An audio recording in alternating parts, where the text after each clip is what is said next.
And we're live.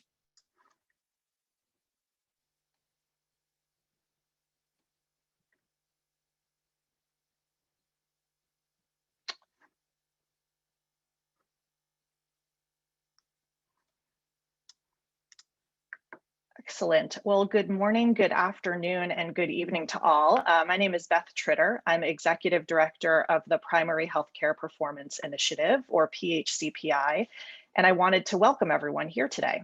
We have an excellent program planned, and before I offer a bit of background, I wanted to take care of some logistics. We're pleased to have translation available in Spanish, French, and Portuguese today. To access it, please select your language using the globe icon on the bottom of your screen. We're also looking forward to being able to have some time for questions and answers during the fireside chat portion of the program. So please feel free to use the Q&A function on Zoom to submit questions, and our moderators will collect the questions and select some to ask speakers in the end. If we can't get all of the questions done today, we invite you to continue the conversation on PHCPI's online forum, and we'll put a link in the chat to tell you how to join a little bit later on. And also, this webinar is being recorded and we'll make it available through the PHCPI website for later viewing. So with that, let's get started with our program. PHCPI, as many of you know, is a partnership of the Bill and Melinda Gates Foundation, the World Bank, the World Health Organization, UNICEF, Ariadne Labs, and Results for Development. And we're focused on improving primary healthcare globally, beginning with better measurement.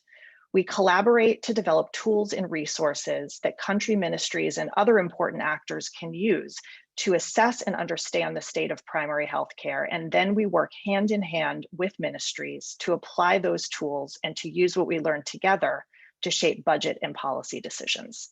Most prominent among these tools is the Vital Signs Profile, which provides a snapshot of a country's primary healthcare system, helping to identify where systems are strong and where they have challenges. We're pleased today to be launching a new set of Vital Signs Profiles and recognizing the extraordinary partnership of the countries whose ministers and directors general will be with us here today, as well as several additional countries whose profiles have also recently been completed. And I would invite you to visit our website, which we'll also put in the chat, at www.improvingphc.org to see the newest profiles.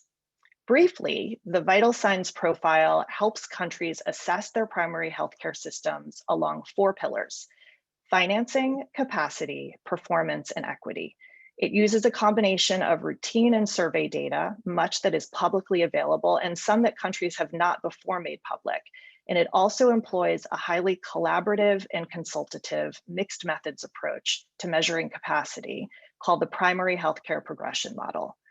The Vital Signs Profile tries to capture key components of primary healthcare that have not been historically well measured, including key aspects of governance, the inclusion of communities in setting priorities and designing health systems that meet their own needs, and the quality of service delivery. Completing a Vital Signs Profile and releasing it publicly is a mark of strong and courageous leadership because it makes visible some of the weaknesses in a country's system that might previously have been less evident. And we view launch of the profile as the beginning of the story. The whole point of the exercise is that a country can now use this information to set priorities, guide policies, and prioritize budgets. We'll be starting off our program today with a panel moderated by Asaf, Executive Director of Ariadne Labs, and featuring 4 countries that have partnered very generously with PHCPI. We are honored to be joined by Minister Venko Filipce of North Macedonia, Minister Armindo Tiago of Mozambique, Director General Noor Hisham Abdullah of Malaysia, and Director General Mamadou Samba from Cote d'Ivoire. I want to note that Cote d'Ivoire and Malaysia are releasing today their second Vital Signs Profiles, the very first countries to do so. And you can also find new and recent profiles on the website from Guinea-Bissau, Papua New Guinea, Morocco, and Colombia, and several others. After we have the chance to hear from the Ministers and Directors General, I'm going to sit down with Freddie and Kosi of Village Reach and Dr. Ibtihal Fadhil of the Eastern Mediterranean NCD Alliance to discuss their perspectives on the role of PHC in responding to and recovering from COVID, and how lessons learned now can help us prioritize primary healthcare improvements going forward. And closing our program today, we are so pleased to have Dr. Soraya Dalil, Director of the World Health Organization's Special Program on Primary Healthcare, to present about some exciting new resources and approaches that will help drive improvements in primary healthcare around the world and help us realize the vision set out in Astana. Dr. Dalil has also just joined the PHCPI Steering Committee, and we're delighted to have her on board. Before I turn it over to Asaf, I just wanted to acknowledge that many of our speakers today are joining us even as they are working overtime to contend with growing COVID crises, and that in that context, it may seem that conversations about primary health care are a luxury. What all of our speakers recognize, though, and what we at PHCPI believe strongly, is that primary health care is vitally important to COVID response and recovery, and to preventing and mitigating future pandemics and crises. Primary healthcare systems are and will be the engine for vaccine distribution, for ensuring equity and strong demand. They remain the way in which people's routine and chronic health needs are being met, even amidst crisis. And people-centered, high-quality PHC is the best way to engender trust in the health system, essential to catching outbreaks early and ensuring people have and believe science-based information about how to stay healthy. With that, I'd like to welcome Dr. Asaf Bitton, Executive Director of Ariadne Labs. Thank you so much, Beth, and it's an honor to be here with you all. As Beth said, my name is Dr. Asaf Bitton. I'm Executive Director of Ariadne Labs, one of the co-founding organizations of the Primary Healthcare Performance Initiative. We're a health care research and innovation center at Harvard, and I'm a primary care physician myself. It is a real honor to be moderating this panel today, and I really want to underscore what two things that Beth said. First, the fact that you are taking the time in the midst of the COVID pandemic to talk about such a critical part of the health system in primary healthcare, a part of the healthcare system that will enable the most effective response and the rebuilding and future resilience of future health systems effort. And number two, I really want to congratulate all of the countries and all of the ministers and director generals on the completion of these incredible vital signs profiles. With that, I'd like to start with Minister Tiago of Mozambique. We were so pleased to be able to work with you around the production of the vital signs profiles. What were the positive experiences and challenges encountered in mobilizing resources to strengthen resilient primary health care under the National COVID-19 Pandemic Preparedness and Response Plan? Muito obrigado. Boa tarde a todos. Aqui já é tarde.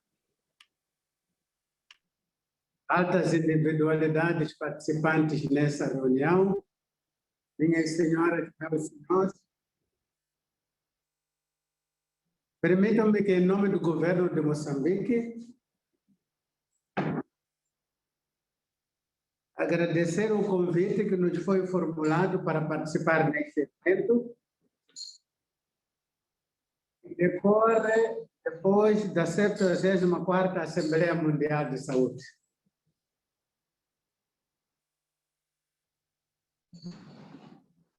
É, portanto, com muita satisfação que me dirijo aos presentes, agradecendo mais uma vez a oportunidade que nos é dada. Para responder à sua questão, eu começaria por dizer que os líderes mundiais, através da Declaração de Astana em 2018, confirmaram a importância dos cuidados de saúde primários previamente estabelecidos em Alma-Ata.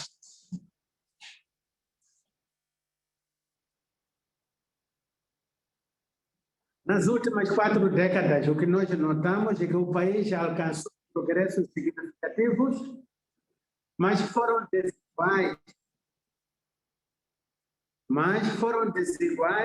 em diferentes comunidades rurais e urbanas.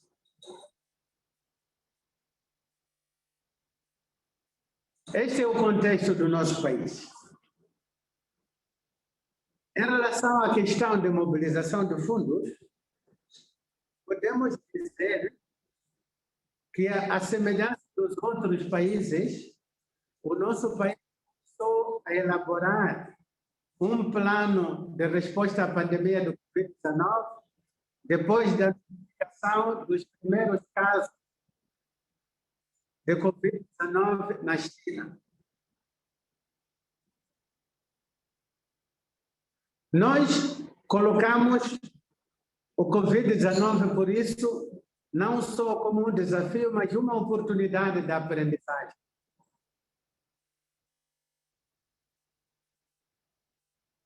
Por isso, podemos considerar que os principais aspectos positivos, experiências positivas, são as seguintes.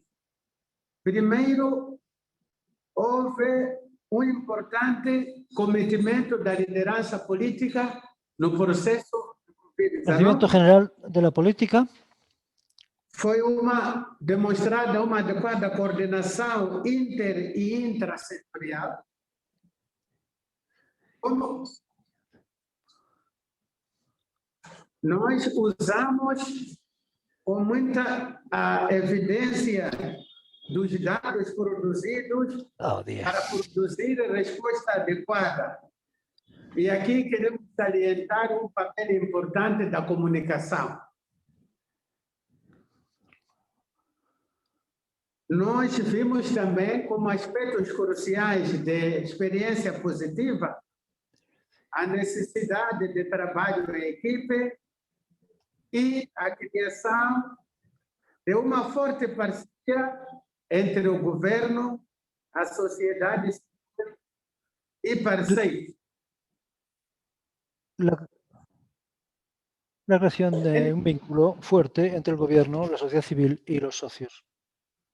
Em princípio, em termos de desafios, podemos salientar 3 elementos fundamentais. Podemos hacer hincapié en 3 elementos fundamentales. É que tratava-se de uma doença nova e que não estava planificada no nosso contexto de planificação econômica. Portanto, tivemos que fazer uma realocação dos recursos e a mobilização de recursos adicionais. Neste processo de mobilização de recursos, encontramos um segundo desafio. E o segundo desafio é essencialmente relacionado com uma pandemia do tipo global, em que todos os estados estavam afetados, portanto, todos tinham necessidade de recursos.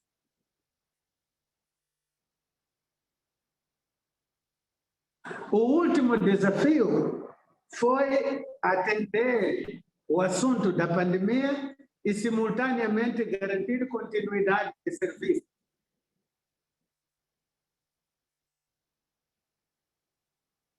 E aqui, na provisão, na continuidade de serviços, o maior desafio foi exatamente a nível dos cuidados de saúde privada.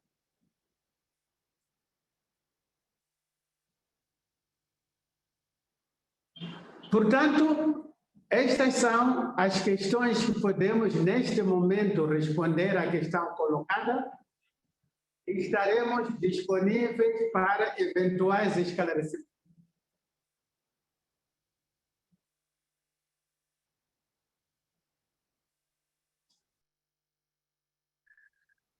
Thank you so much, Minister Tiago. Appreciate the thorough response. Next, we will move to Director General Dr. Noor Hisham Abdullah of the Ministry of Health in Malaysia.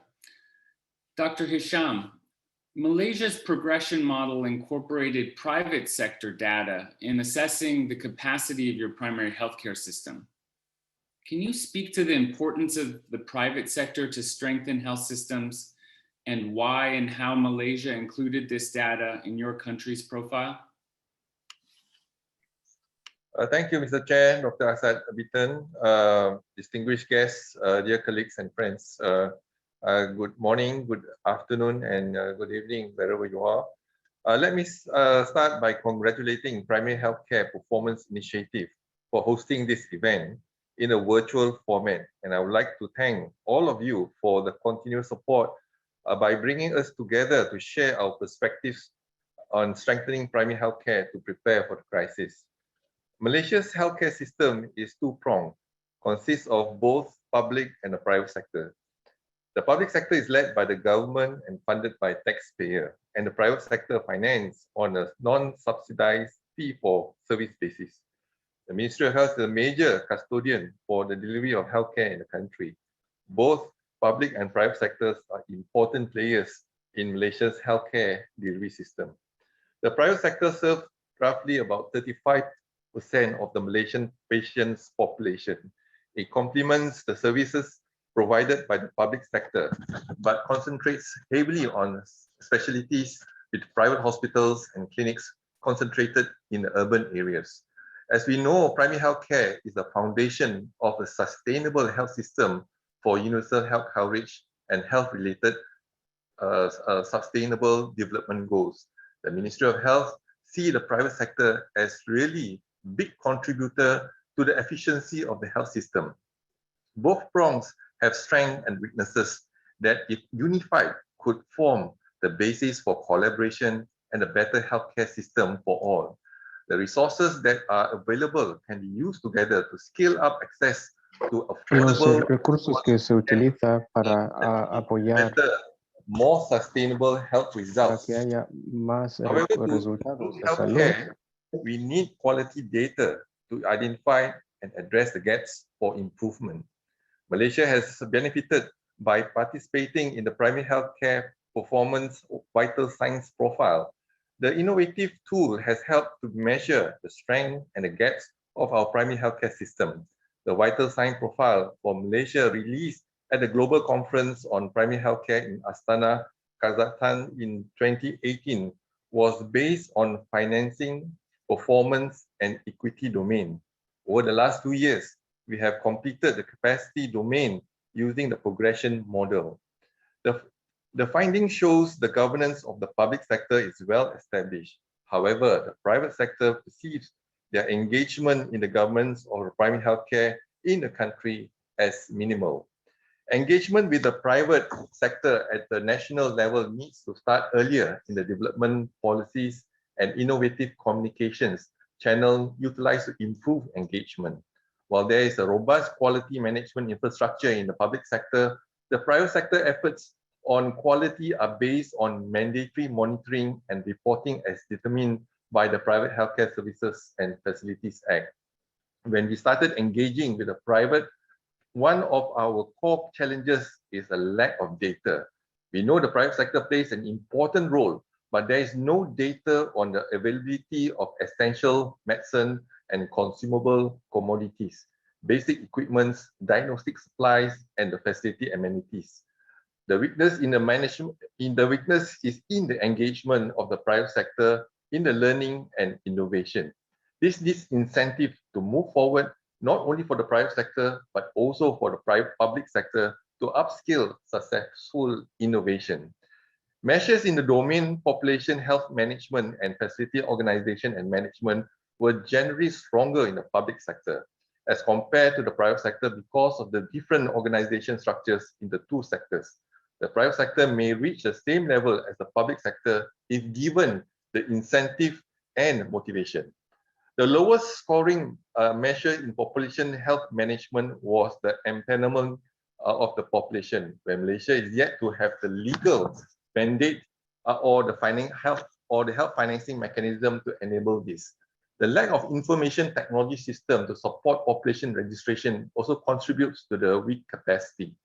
To strengthen health system across 4 domains in the vital sign profile, different actors from the public and the private sectors have unique resources that they can bring to bear, for example, information and technical system development, human resource management, financing mechanism, and product development and delivery capacity.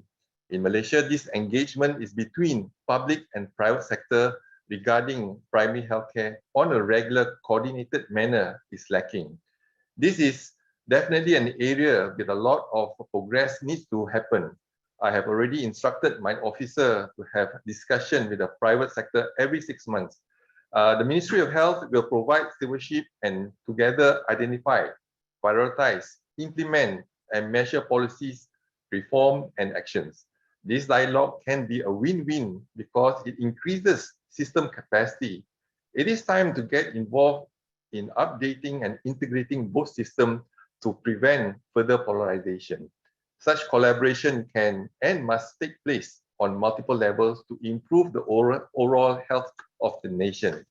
I urge countries to join the vital sign profile. My advice is you need a dedicated and committed home team, following which primary healthcare performance initiative will support you. It may be a daunting task, nevertheless, a worthwhile effort. Here I quote Nelson Mandela, everything is possible and everything is impossible until you do it. Together, we can make the impossible possible. Thank you. Thank you so much, Dr. Hisham. It is often said in quality improvement that you cannot change what you do not see. And I really wanted to appreciate you sharing your experiences in Malaysia and your long-term partnership in making visible gaps and opportunities in both the public and private sectors of primary healthcare, and commend your efforts to now move that visibility into improvement cycles. With that, we will now turn to Professor Mamadou Samba, Director General, Ministry of Health and Public Hygiene in Côte d'Ivoire. Director General Samba, Côte d'Ivoire has recently just completed the PHCPI progression model, an in-depth assessment of your primary health system capacity. Could you tell us if there were any surprises that you uncovered in terms of strengths and weaknesses and capacity, and how this information can be useful to prioritize the next investments in primary healthcare? Merci, monsieur le modérateur. En effet, je suis le professeur Mamadou Samba, directeur général de la santé en Côte d'Ivoire, et nous avons terminé notre modèle de progression. Nous avons travaillé durant de nombreux jours pour que ce modèle puisse fonctionner et marcher. Il faut dire aussi que cette revue des soins de santé primaires, on l'a fait à travers 33 mesures importantes. Et tout le système s'est mobilisé pour qu'on puisse faire ces 33 mesures. Ce qui a permis d'évaluer notre système.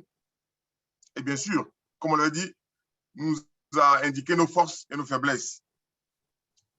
Nos forces identifiées dans le système est que nous avons un réseau. Nous avons un réseau de soins de santé. Nous avons un réseau de structures sanitaires de premier niveau relativement important. Et aussi, nous avons pu estimer que le personnel de santé était relativement motivé. Et qu'au niveau du leadership du ministère, c'est-à-dire des autorités de la santé, il y avait ce leadership-là pour entraîner le système de soins de santé primaire. Mais également, nous avons la plus grosse faiblesse que nous avons constatée et que nous avons confirmée à travers ces mesures-là, à travers cette évaluation du modèle de progression du PHCPI. C'est le financement des soins de santé primaire. Nous nous sommes rendus compte dans cette analyse que les soins de santé primaire ne sont pas suffisamment financés pour permettre à la population générale d'avoir des soins de qualité. Nous nous sommes rendus compte que plus de la moitié des ressources étaient à un niveau supérieur, c'est-à-dire au niveau secondaire ou tertiaire, et que les soins de santé primaires, qui étaient la base de notre système de santé, n'étaient pas suffisamment financés. Donc, nous avons noté un sous-financement des soins de santé primaires au niveau des établissements de premier contact avec la population. Nous avons également noté une insuffisance des équipements disponibles au sein de ces structures de santé de base, qui pour nous traitent environ 80 à 90% de la population. Nous avons aussi noté que nos personnels de santé, bien qu'ils soient motivés, n'avaient pas d'évaluation de leurs compétences, notamment sur les soins de santé primaires. Ceci représente les grandes faiblesses que nous avons pu identifier et qui a été confirmée par notre modèle de progression. Mais bien sûr, après cette analyse faite par le modèle de progression, nous sommes en Côte d'Ivoire dans la rédaction de nos prochains plans de développement sanitaire.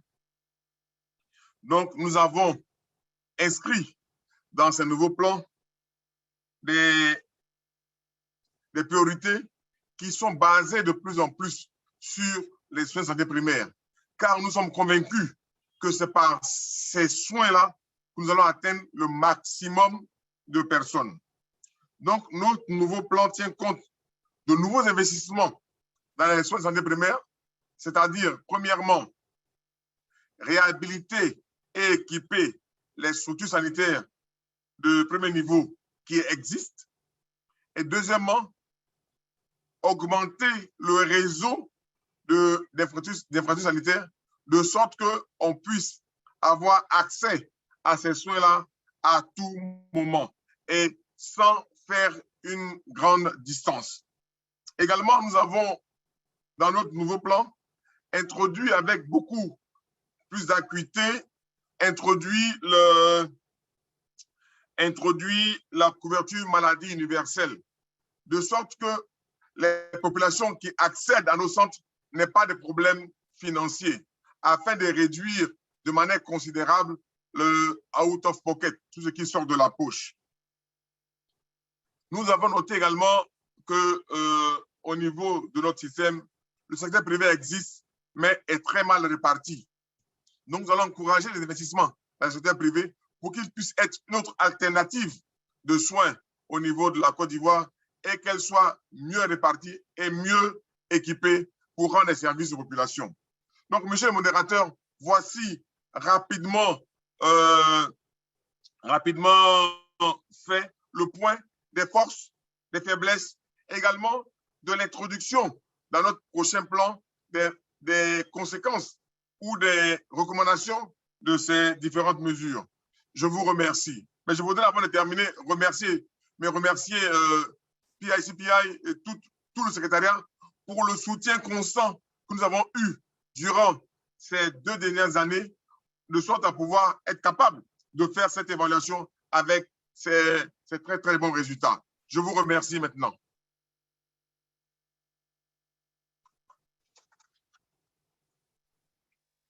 Thank you so much, Professor Samba, for helping us understand how this in-depth process to generate this data allowed you to find granular information, especially around facility location and especially around financing, that now in turn you helped us understand how this will motivate and allow improvements in the PHC system. So thank you for that.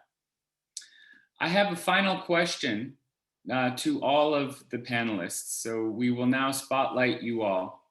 And the question is meant for each of you. The vital signs profiles were meant to provide you and your countries with a look at your primary healthcare system's strengths and challenges. As you have worked to deal with the COVID-19 pandemic in your country, How have these strengths and challenges impacted the COVID-19 response?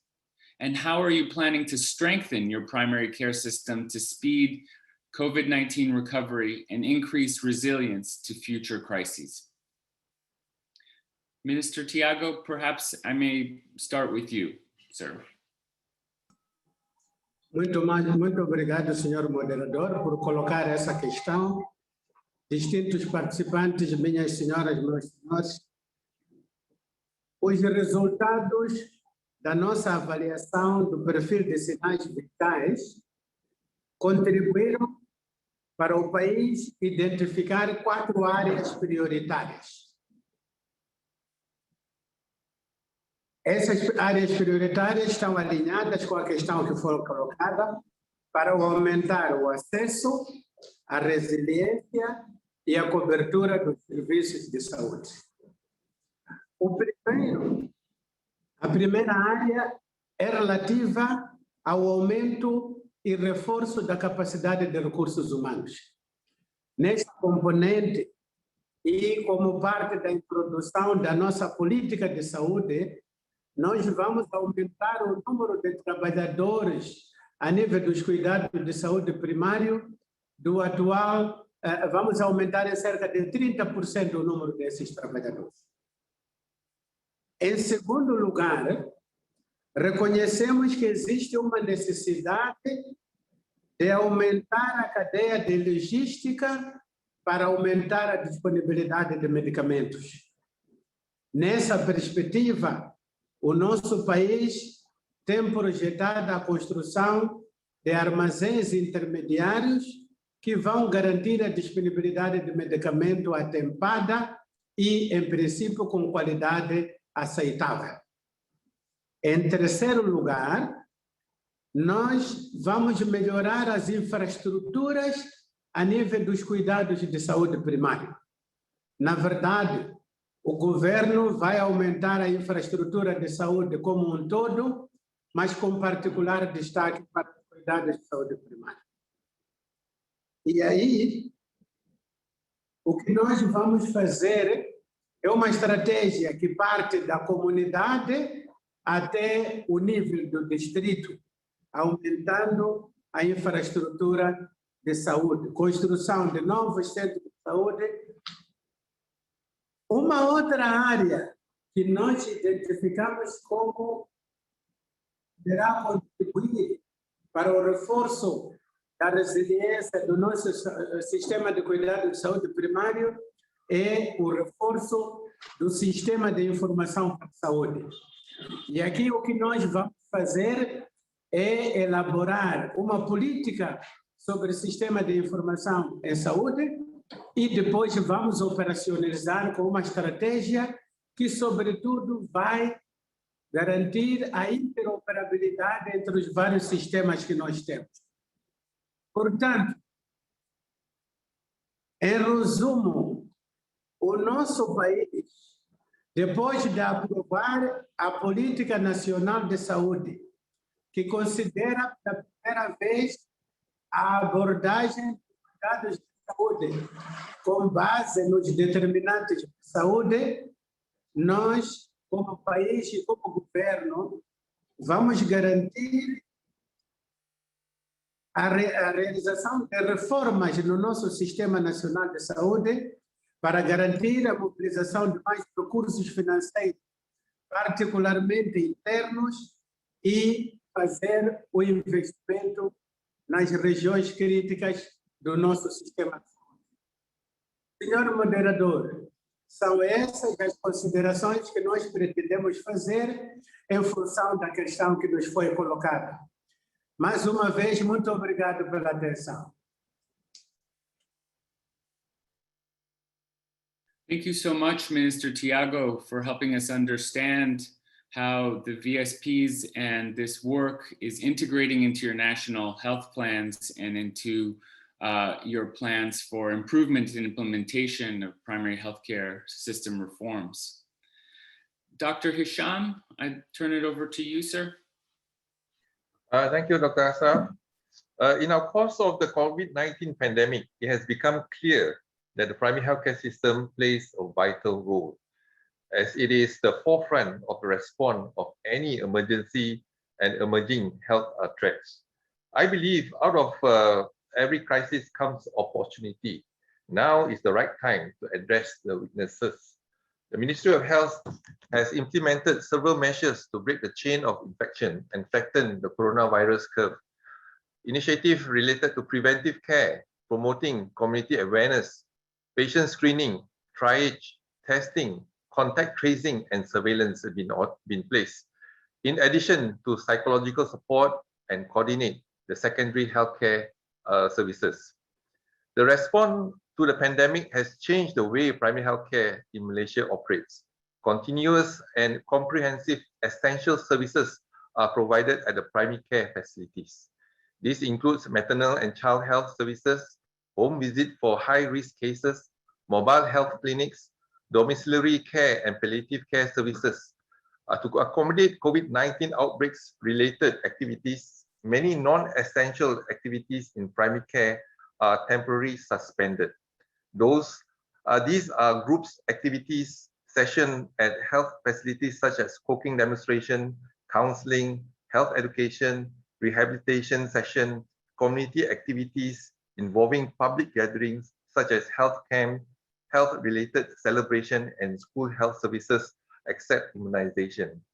Application of the social distancing is enforced in the primary health facilities by reducing patients' attendance through virtual health advisory, online appointment system, pharmaceutical value-added services where patients can collect their regular supply of medicine through medicines by post, drive-through pharmacies, and etc.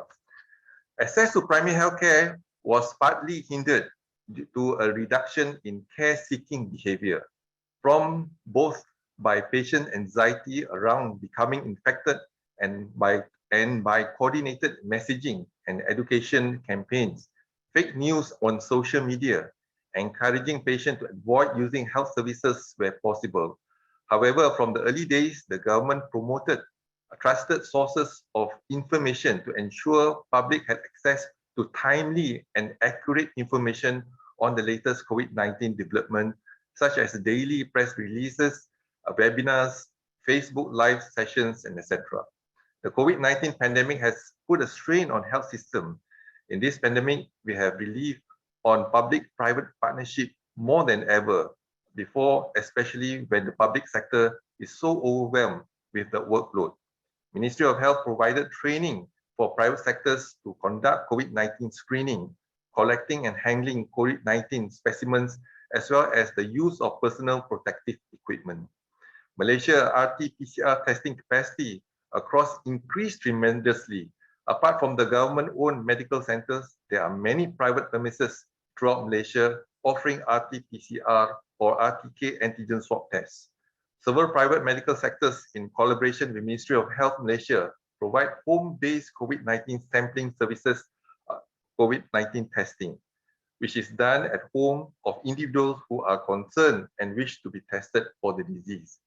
I think it pains each of us when we note the increasing numbers of COVID-19 cases and the mortality associated with the lack of infrastructure, shortage of medical supplies, and workforce. Watching these scenes, we need to realize that pre-COVID-19 life is not returning anytime in the near future. The COVID-19 pandemic has caused significant turmoil and it continues to weigh heavily on our national economy. Malaysia COVID-19 infections curve is rising exponentially again. As of the 2nd June 2021, there are 587 cases confirmed and almost 3,000 COVID-19 fatality in Malaysia. Failure and poor compliance to masking, physical distancing, and other standard operating procedures are among the reasons behind the increased case numbers. More importantly, the public have let down their guards. The contributing factors are crowded gatherings, social activities such as funerals, weddings, and other celebrations. Due to the current surge in cases, the government has once again enforced a total lockdown nationwide from the 1st to 14th of June, with only essential services allowed to operate. The COVID-19 vaccination program in Malaysia is currently being implemented in phases from February 2021 to February 2022 as an approach in curbing the spread of the disease by successfully achieving the herd immunity among citizens and non-citizens that are residing in Malaysia. While vaccination has commenced in late February, we are wary of the new variants that continue to emerge. Malaysia has so far vaccinated almost 2 million people with at least one dose since the beginning of an immunization program in late February. We are continuously strengthening our primary healthcare services to provide integrated people-centered services. And I would like to highlight the importance of resilient primary healthcare system, which must be built before a crisis. The COVID-19 pandemic has shown the critical importance of primary healthcare as an important component of strong health system. We must have the capacity to prepare for and effectively respond to crisis while maintaining core functions pre, during, and post-crisis. We will build a system that are grounded in primary healthcare principles and capable of responding to routine as well as unexpected challenges that might arise in the future. Looking ahead, the lessons from the pandemic is teaching us to prepare, prevent, detect, and respond rapidly to future epidemics and pandemics. We have a picture of tremendous challenges, but also hopeful sign. And certainly in Malaysia, we are adopting the two strategies, that is public health increase and strengthening the public health measures as well as the vaccination approach. We hope the strategies will work in due time and hopefully we may able to control and curb the infection in our country. With that, I thank you. Thank you so much, Dr. Hisham, for helping us understand the difficult situation right now that you and your country face in Malaysia and the ways in which you're using primary healthcare to respond to that, to build back better and to make sure that the vaccination program goes well.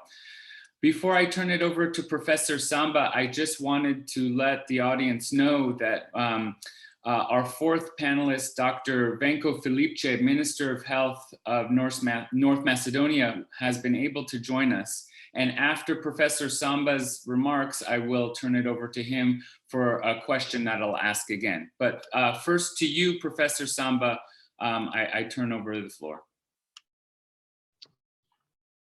Merci, Dr. Asaf. Oui, en Côte d'Ivoire, on a été aussi confronté à la COVID-19, mais avec moins d'emphase que dans d'autres pays. Nous avons une stratégie qui était simple, tester, isoler et traiter. Et cette stratégie est toujours en cours et la prise en charge en Côte d'Ivoire de la COVID est totalement gratuite. Nous avons pour cela, je voudrais aussi signaler qu'en Côte d'Ivoire, 95% des cas de COVID sont dans la capitale Abidjan. On a eu très peu de cas à l'intérieur du pays, dans les provinces. Donc notre stratégie s'est basée essentiellement sur Abidjan, où nous avons développé des centres d'épisage COVID dans tous les quartiers, de sorte de rapprocher l'offre de dépistage des populations. Nous avons également fait 4 centres de prise en charge de COVID répartis à Abidjan, au nord, au sud, à l'est, de sorte qu'on puisse avoir accès également au centre à la fois de dépistage et au centre de prise en charge. Aujourd'hui, notre stratégie montre que ça a marché et que le nombre de cas n'a pas été grand. Nous avons eu malheureusement 306 décès depuis le 11 mars 2020 où l'épidémie a commencé. C'est relativement, on a été moins touché que d'autres pays, mais on continue à surveiller cette maladie pour que, au niveau des frontières, dans les tests PCR et les tests antigéniques, de sorte que si toutefois cela veut revenir, notre dispositif soit capable de prendre en charge de manière rapide et afin d'éviter les décès. Nous avons commencé également à vacciner nos populations depuis le 1er mars 2020. Nous sommes aujourd'hui à plus de 550 000 vaccinés et nous espérons vacciner environ 7 millions jusqu'à la fin de l'année, de sorte à pouvoir avoir une immunité dite collective pour la Côte d'Ivoire. La particularité, c'est que l'épidémie est localisée dans la ville d'Abidjan. Donc, si nous arrivons à circonscrire l'épidémie à Abidjan, l'épidémie peut être réglée. Malheureusement, il y a eu l'impact de la COVID sur le système de santé. Nous avons eu, durant une période, moins de consultations, moins de personnes qui venaient à l'hôpital parce qu'on avait peur d'avoir la COVID, on avait peur de l'attraper à l'hôpital. Mais aujourd'hui, cela est plus ou moins bien réglé. Les populations ont repris le chemin des structures de santé sans trop de problèmes. Voici, nous avons aussi développé des laboratoires régionaux. Cela n'existait pas avant et grâce à la COVID, nous avons permis de renforcer notre système de laboratoire. Donc aujourd'hui, nous pouvons faire la PCR dans plusieurs villes de la Côte d'Ivoire avec beaucoup de succès. Donc voici, monsieur le modérateur, ce que je peux dire, mais vraiment très rapide, sur la pandémie à COVID et sur son impact qui a été négatif dans ces premiers temps. Et aujourd'hui, c'est une maladie avec laquelle on va vivre, donc ça marche. Je vous remercie. Thank you, Professor Samba, for helping us to understand the differential impact in different parts of Côte d'Ivoire, your abilities to stand up testing and other mitigation strategies, and your move forward with vaccination and primary healthcare plans. I very much appreciate that. I'm now going to turn it over to Minister Filipce. We know that primary healthcare has been a priority for you and your government over the last couple of years, and that the vital signs profiles provided you with a look at your primary healthcare system's strengths and challenges. As you've worked to deal with the pandemic in your country, how have you seen these strengths and challenges impacting the response? And how are you planning to strengthen your primary healthcare system to speed COVID-19 recovery and increase resilience for future crises?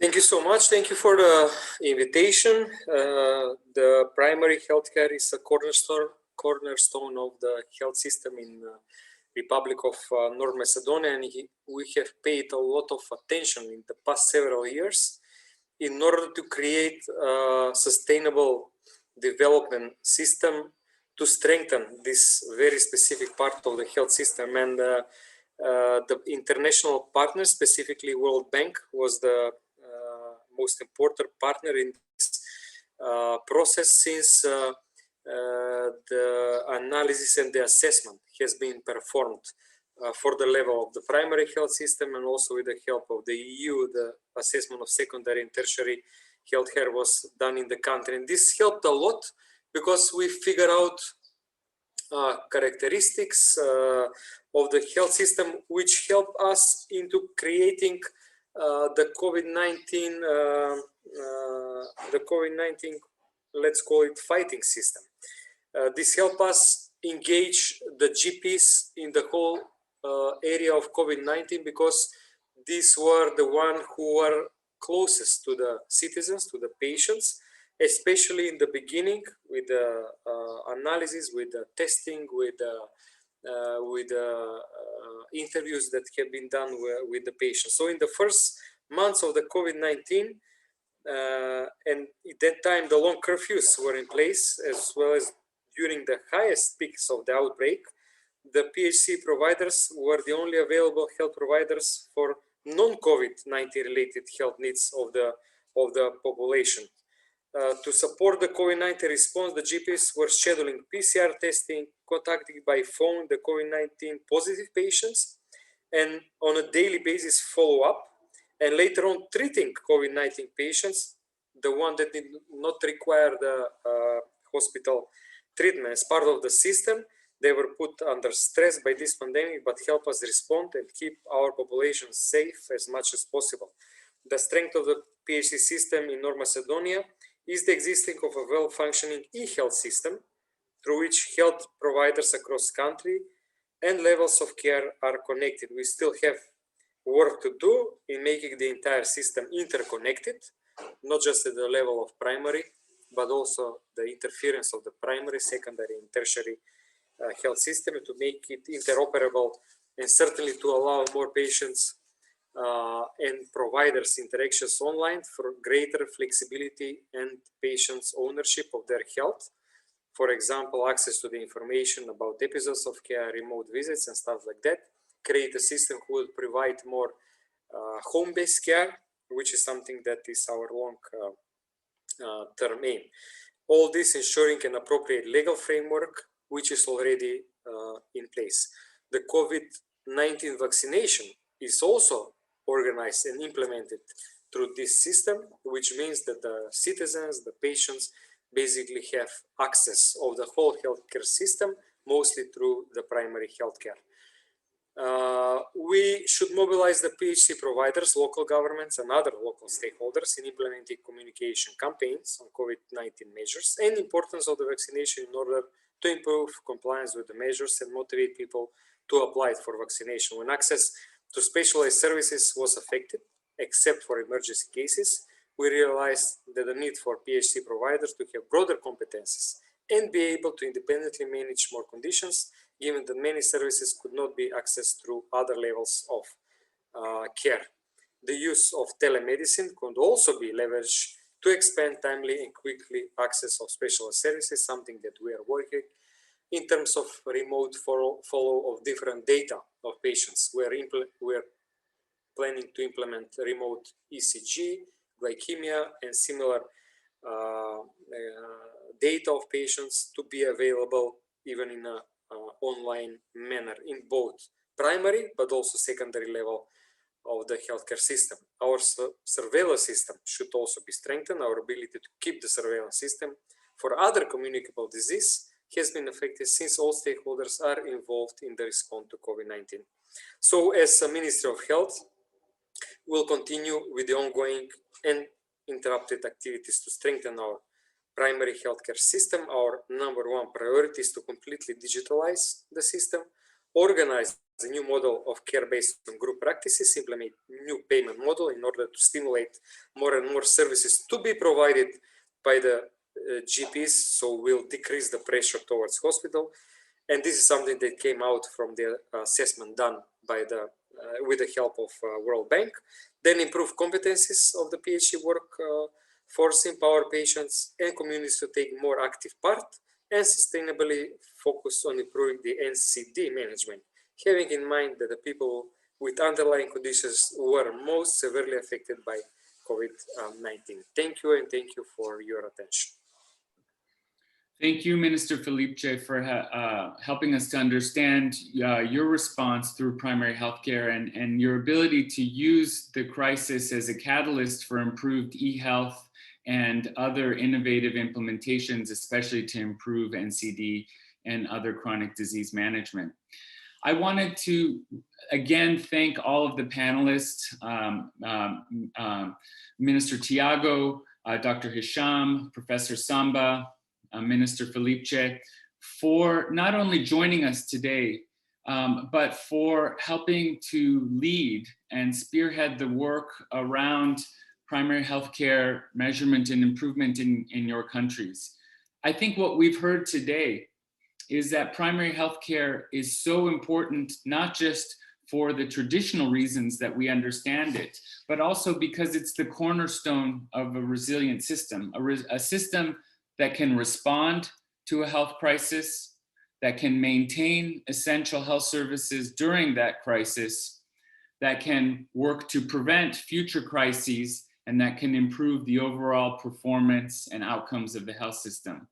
And the way to do that, as been demonstrated today by all four panelists, is to make what has previously been invisible about the performance of the health system more visible, moving from invisibility to visibility through better, closer measurement and data acquisition that turns into improvement.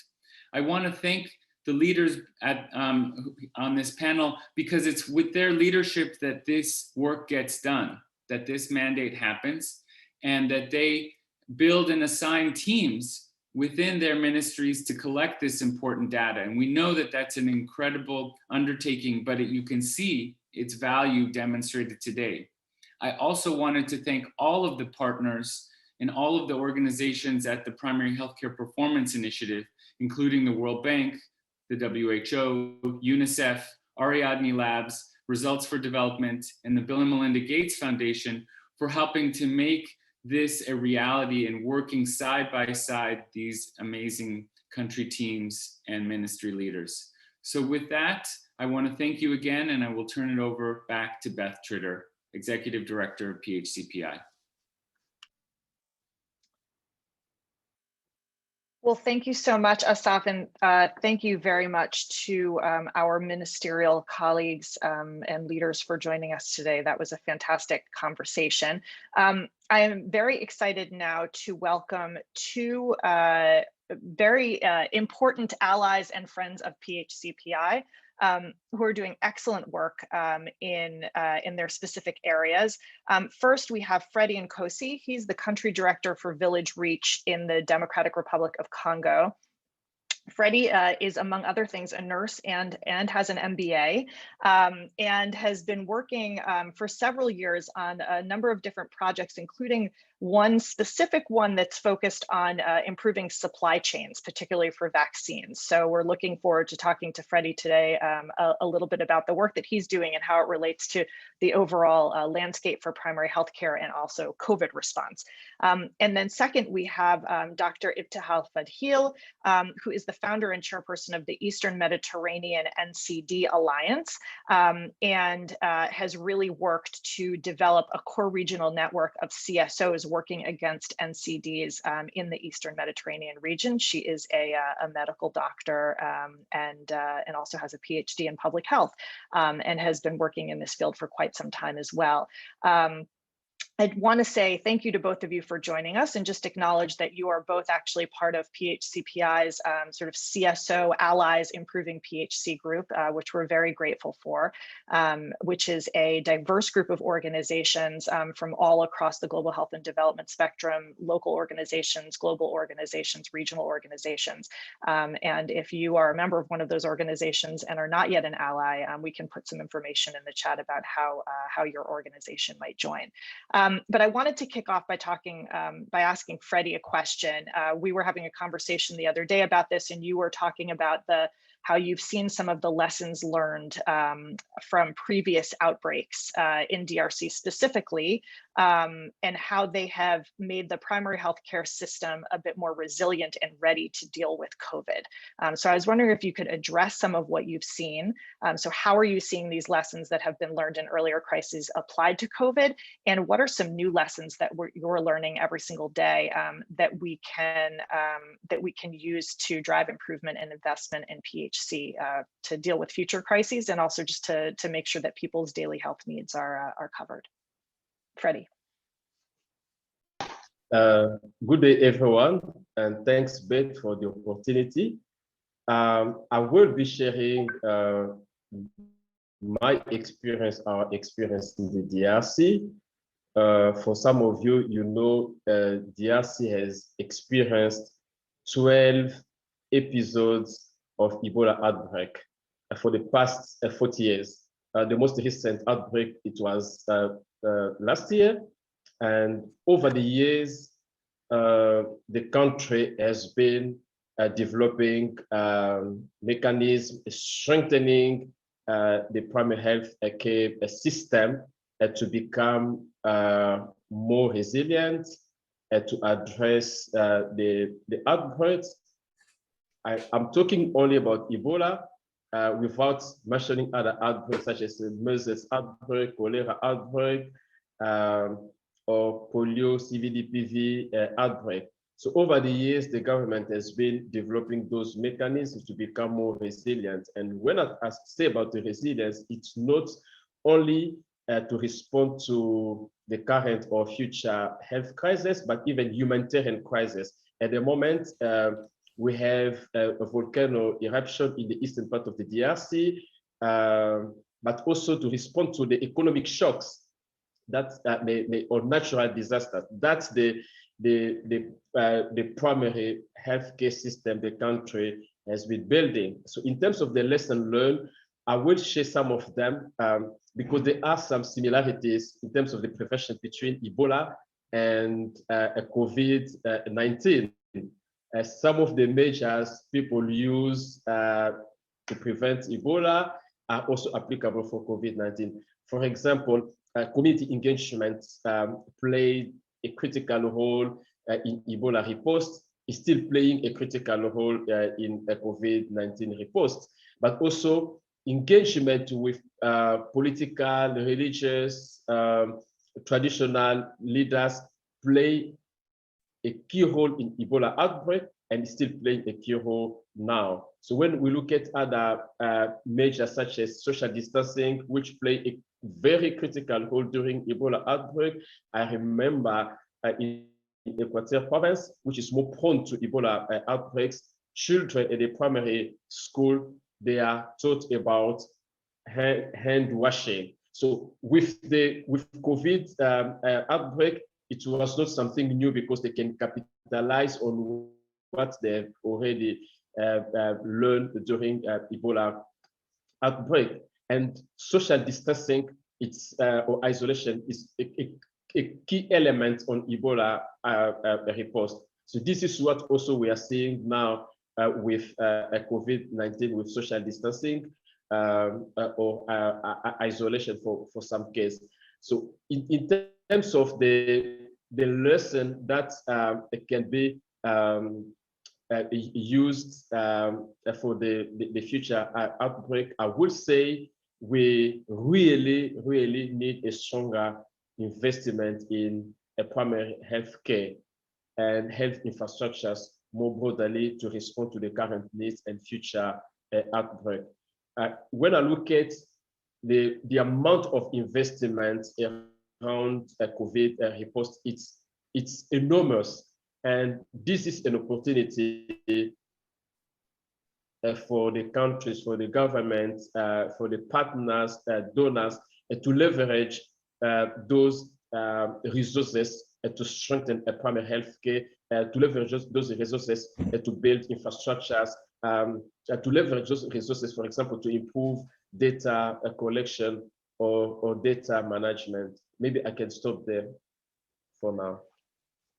Excellent. No, those are great points. I think there are a lot of lessons learned that you're identifying, and actually, I think this is a really good segue into my question for Ibtihal, which is, you've talked about innovations that have been created to sort of deal with COVID while at the same time being able to serve people's health needs, including for NCDs, but all of their day-to-day health needs. And I think in line with what Freddie was saying about the lessons that we're learning now and how we can bring them into the future, can you talk a little bit about how primary healthcare systems you've seen in the Eastern Mediterranean region at least have adapted to the COVID crisis to continue serving people's needs, and some of those things that you'd actually like to see taken forward?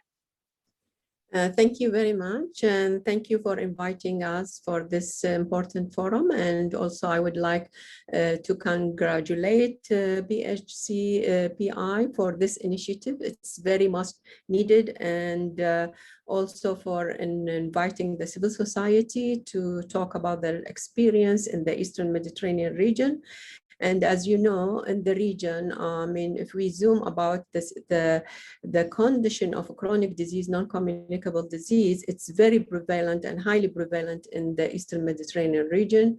And also we are all aware about the critical role of primary healthcare in addressing the chronic diseases as well as other diseases, which is currently working on. However, despite, with the long attempt to integrate non-communicable disease with the primary healthcare, prior to COVID, we can say there is still many gaps and shortages in efficient integration of chronic disease in primary healthcare. Still with the epidemic, there was a huge challenge, and the response on the country level, there is a varied and a hugely varied response from a swift and proactive response from the country, from some of the country, to you could say to a very haphazard and negligence from other countries. So, so far within, we know the previous speakers have very well said and mentioned the critical role of primary healthcare in addressing the issue related to people affected with non-communicable disease in the region as well as globally. And they are the people who are in the most need of the services. Yet we have seen, so far within, now we are 1.5 years in the epidemic, we have seen some countries still struggling because of their chronic underinvestment in a primary healthcare. So the structure of the primary healthcare was very, struggling in the beginning, and the role of the private sector is over taking the public health sector, and this is the country which has suffered most during the epidemic. Yet I should, mention some of the examples which we could say one best example to respond, quick and fast respond to from the primary healthcare we have seen in some country, the use of the digital health and the virtual consultation, and the use of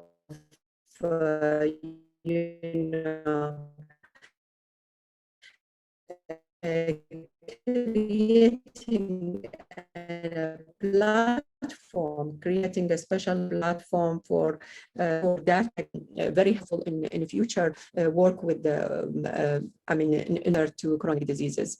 Example from country like Sudan, which is,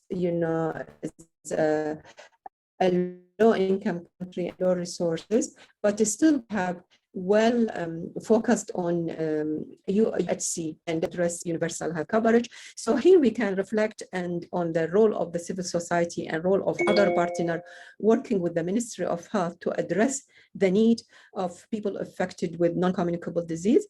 And they have created also a platform to initiate a virtual consultation despite the limited resources.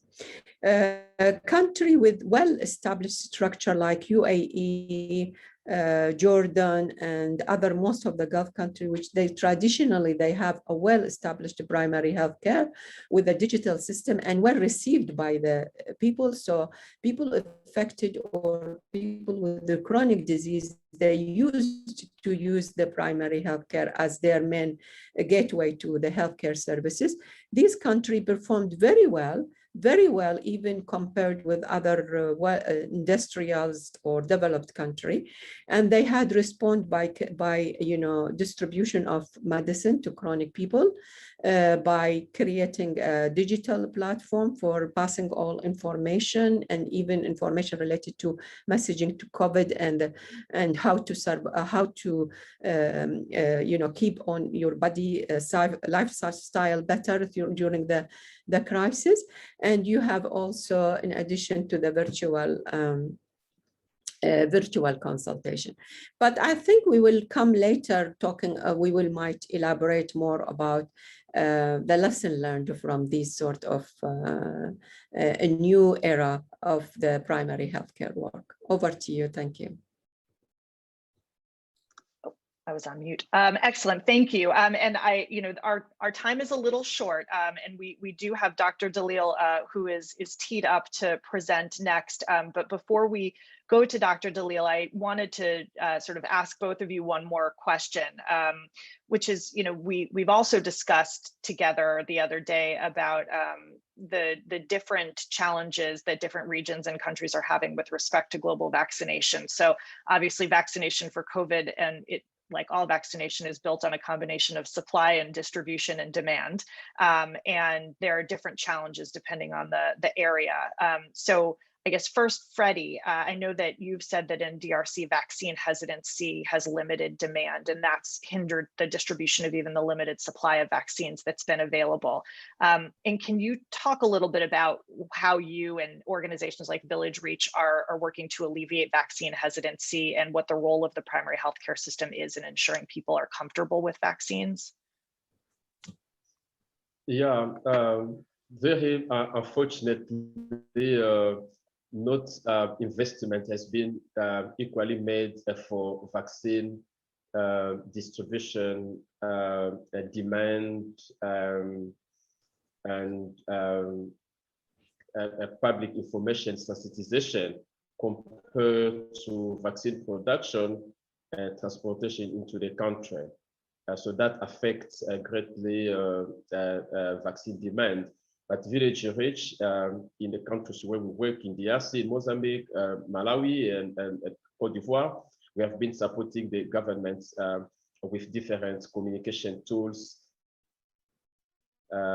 including the deployment of health alerts that enable the community or the population to learn, to get information, right information about COVID-19, and but also to be able to ask questions, to get facts and data around COVID-19. And we have integrated a module on a vaccine so that people can learn about COVID vaccine.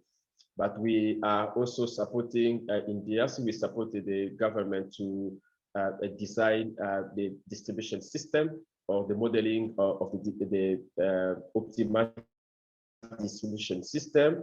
Now we are working with the government to deploy the vaccine check that will allow people, for example, after getting vaccinated, to report on any side effects or to get advice after being vaccinated. We also conducted the remote training for health workers and community health workers on COVID-19. Now we are working with the ministry to integrate a module on COVID vaccines.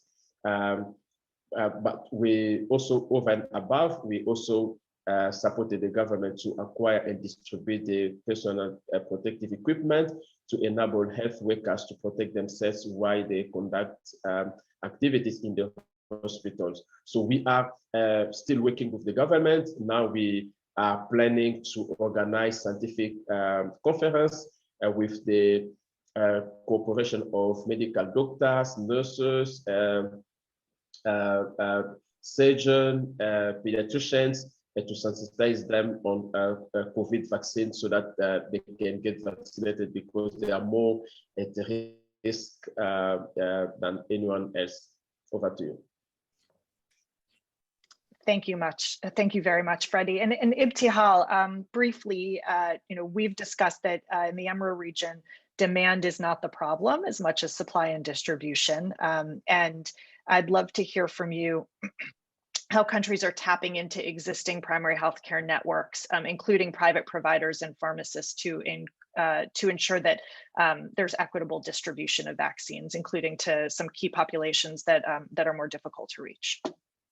Yeah, well, so far, with the experience that many countries have started the vaccination coverage from, back in November last year, or distribution of the vaccine, the primary healthcare traditionally is the place where is well experienced with vaccination, beyond COVID, as well as, the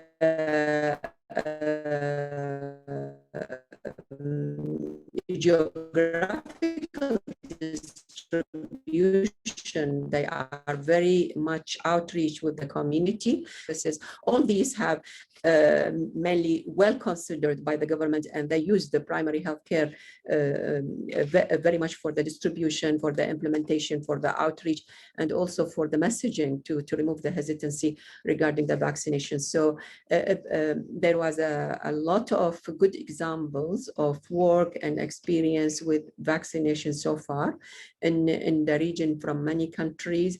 And still, the issue of engagement of other sectors like the private sectors and the civil society to support the primary healthcare in doing that. And we hope, there is a huge potential for this to be improved. But considering, this is a quality check issues, so the government have heavily used the primary healthcare for the distribution and the implementation in the region. Over to you. Excellent. Well, thank you to both of you. I apologize for cutting our conversation short, but we are running a bit long, and I want to make sure that we have an opportunity to hear from Dr. Dalil next. Freddie, Ibtihal, thank you so much. Thank you for your partnership. Thank you for being part of our Allies Improving PHC, and we look forward to continuing to work with you and to hearing more about your good work in your specific areas and regions. So with that, I wanted to welcome Dr. Soraya Dalil, who's the director of the WHO Special Program on Primary Healthcare, and is the newest steering committee member of the Primary Healthcare Performance Initiative. So we're delighted that she could be with us today, and thank you very much for her leadership and the innovation that she's overseeing over at WHO on primary healthcare. Dr. Dalil. Thank you, Beth, for the kind introduction. Dear Excellencies, distinguished colleagues and friends. First of all, I would like to congratulate honorable ministers, country officials, the PHCPI and the Ariadne lab and partners for completing the vital signs profiles in a number of countries. I have few slides to show to you, and they are in two parts. The first part is about a very summary of the primary health care. Some of you reflected on the Astana and the Almaty Declaration, and the recent key references on primary health care. And then I will go into the forthcoming new measurement and monitoring indicators for primary health care. Next slide, please. Dr. Tedros, the Director General of WHO, 2 years ago, in his address to the World Health Assembly, said, PHC is where the battle for human health is won and lost. Primary health care is not a new concept, but as you said earlier in your presentations, the opportunity for it to thrive and make an impact in health and well-being and development is new for all of us. Next slide, please. So I want to briefly touch base on the three components of primary health care. Primary health care provides a comprehensive, integrated, and holistic platform to address health needs, prevention, promotion, treatment, rehabilitation, and palliation. And primary health care puts people's needs and preferences at the center of policies and actions.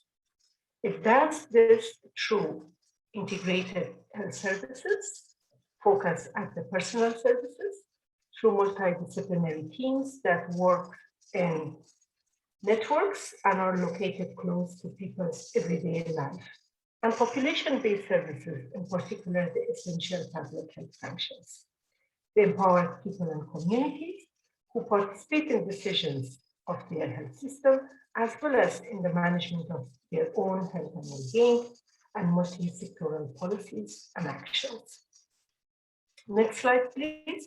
So key documents that guide the World Health Organization's work are in the area of primary health care, includes the Declaration of Astana in 2018, some of you referred to that, the vision of PHC in the 21st century, which is a UNICEF and WHO document, the UNGA Political Declaration on Universal Health Coverage in 2019, the operational framework on primary health care, which was endorsed by member states last November, and the forthcoming is a new country case study compendium, and the document that I have been asked to preview today, the primary health care measurement for improving monitoring framework and indicators.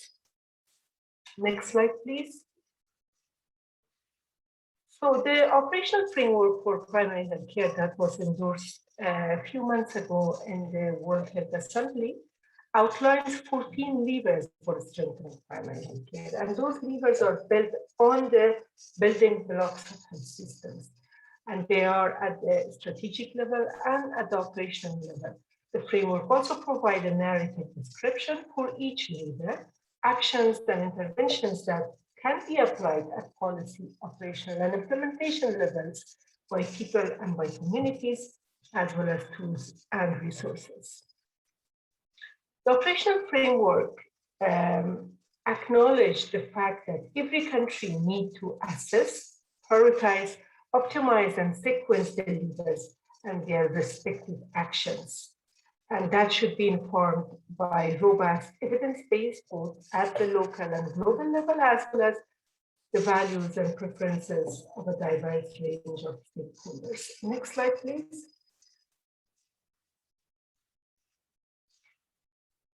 The PHC theory of change. In the earlier slides, we saw the three components of PHC approach, which is in the vision for the 21st century. And then we see the PHC levers, and 4 of them are at the strategic level, whereas 10 of them are at the operational levers. Some of you reflected on those levers in your deliberations in the last in the last 1 hour. For example, hello? For example, Cote d'Ivoire mentioned financing for primary healthcare, which is a lever under the strategic levers to operationalize primary healthcare vision. Or Cote d'Ivoire told us about equipment for primary healthcare. For example, Malaysia told us about private sector in the COVID-19 response, as well as in providing primary care level services. North Macedonia told us about digitalization, about new payment systems, about e-health, which is part of one of the levers within the PHC operational framework. So if they all work together, then we will have better results in primary healthcare and eventually contribution to universal health coverage, especially the SDG 3 and other health-related SDGs and health for all. Next slide, please. The guidance, the primary healthcare measurement for improvement, monitoring framework and indicators is the result of an intensive review process, including all global and regional frameworks for health systems and primary healthcare performance, and in-depth consultations with partners and other leading global experts on the topic. It's designed to enable a comprehensive understanding of the extent and impact of efforts to strengthen primary healthcare at country levels across the 3 components and 14 levers. Next slide, please. So the objectives of this framework are threefold. Support country efforts to monitor PHC progress and enable PHC performance improvement.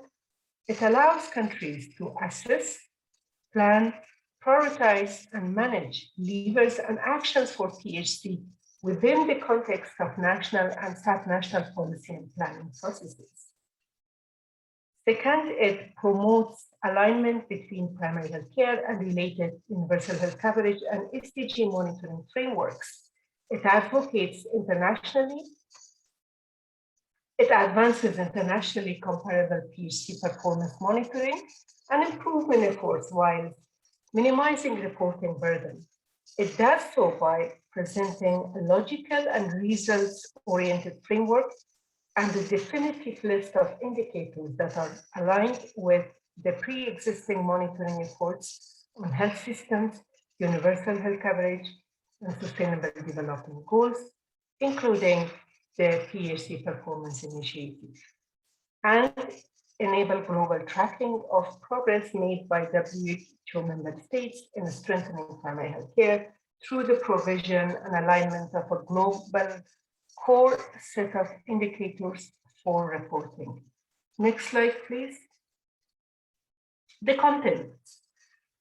Again, threefold: a comprehensive, coherent, and integrated framework for PHC monitoring and evaluation that maintains the relationship of PHC and its components and levers, which means PHC capacity, to the achievement of improved processes and outputs, which is PHC performance, and ultimately UHC and the health-related SDGs, which are PHC results.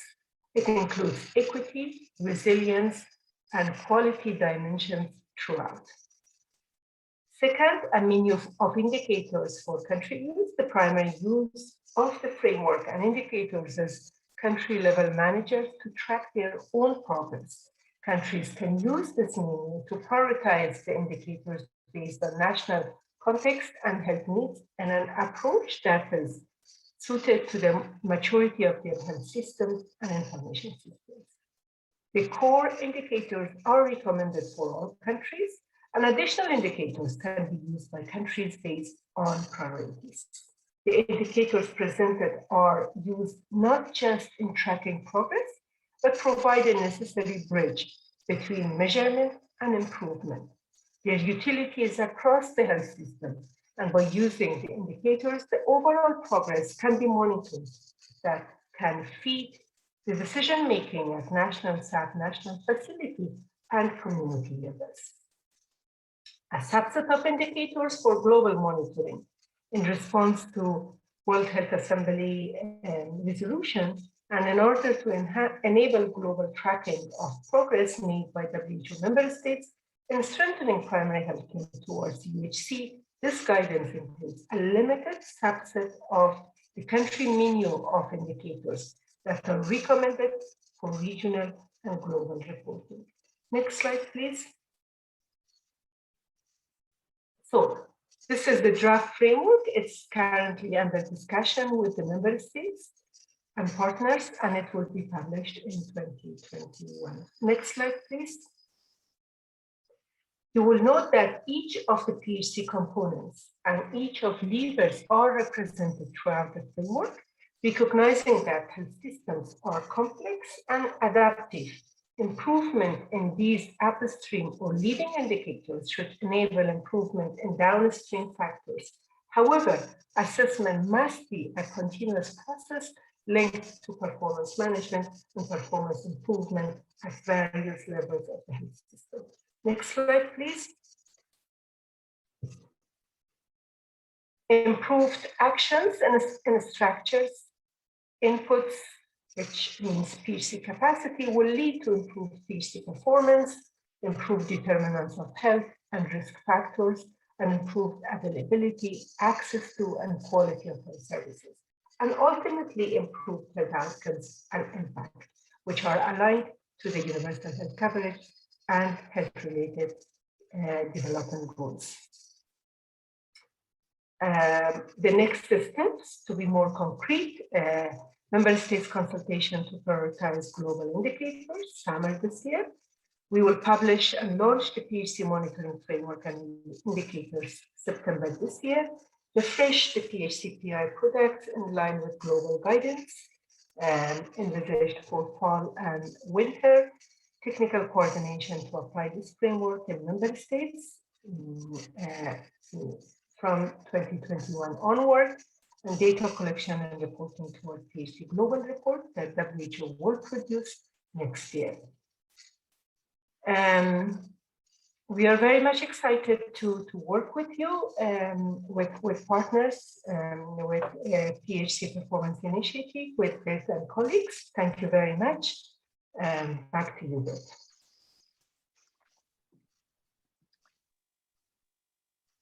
Thank you so much, Dr. Dalil. We are also very excited to work with you and are really looking forward to the release of the primary healthcare monitoring and evaluation framework. We think that it's going to be an extraordinarily useful tool for countries and also for other non-state actors who have a stake in primary healthcare as well, and are actively talking with our allies improving PHC as well about how they can take advantage of this excellent opportunity that this new innovation is creating. We at PHCPI also, and of course WHO is a core partner of PHCPI, are also in the middle of refreshing our tools and products, including our vital signs profile, to make sure that it's aligned with this new approach that's coming out of the World Health Organization, and that we can actually help countries operationalize the PHC monitoring and evaluation framework through the work that we're doing with them. So stay tuned for that. There will be more in the coming months on those next developments as well, but we really look forward to this next phase of our partnership together. So to wrap up, I know we're over time and I appreciate so many of you staying with us.